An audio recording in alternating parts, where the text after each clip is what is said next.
One day, Edward was in the shed where he lived with the other engines. They were all bigger than Edward and boasted about it.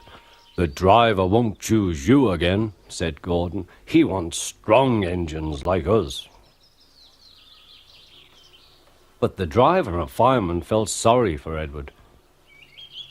"Would you like to come out today?" "Oh, yes, please," said Edward. So they lit his fire, made lots of steam, and Edward puffed away. The other engines were very cross at being left behind.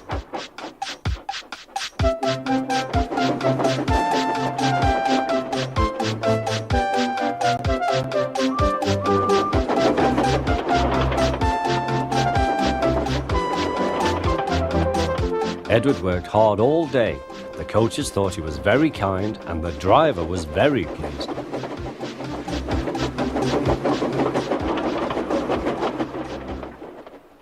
"I'm going out again tomorrow," Edward told the other engines that night. "What do you think of that?" But he didn't hear what they thought, for he was so tired and happy that he fell asleep at once.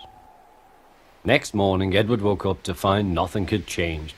Gordon was still boasting.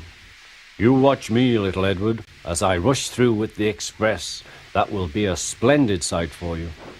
Goodbye, little Edward. Look out for me this afternoon."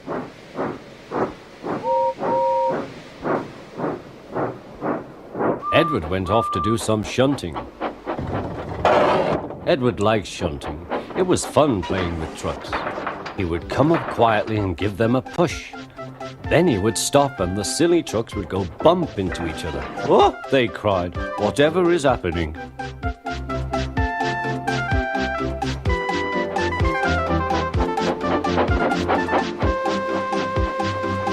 Edward played till there were no more trucks.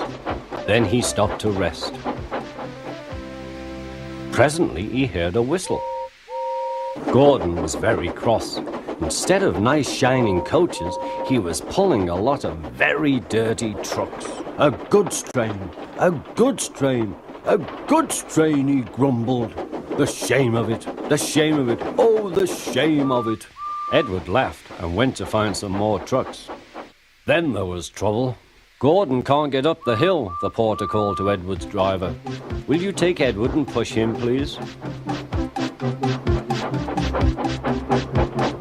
They found Gordon halfway up and very cross. His driver and fireman were talking to him severely. "You're not trying." "I can't do it," said Gordon. "The noisy trucks hold an engine back so." Edward's driver came up. "We've come to push." "No use at all," said Gordon. "You wait and see," replied Edward's driver. They brought the train back to the bottom of the hill.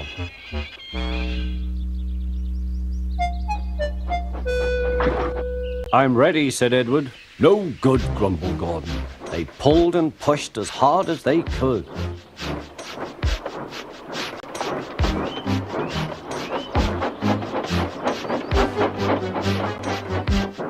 "I can't do it, I can't do it, I can't do it," puffed Gordon. "I will do it, I will do it, I will do it," puffed Edward. Edward pushed and puffed and puffed and pushed as hard as ever he could. And almost before he realized it, Gordon found himself at the top of the hill. "I've done it, I've done it, I've done it," he said proudly. He forgot all about Edward and didn't wait to say thank you. Edward was left out of breath and far behind. He ran on to the next station, and there he found that the driver and fireman were very pleased with him. The fireman gave him a nice long drink, and the driver said, "I'll get out my paint tomorrow and give you a beautiful coat of blue with red stripes. Then you will be the smartest engine in the shed."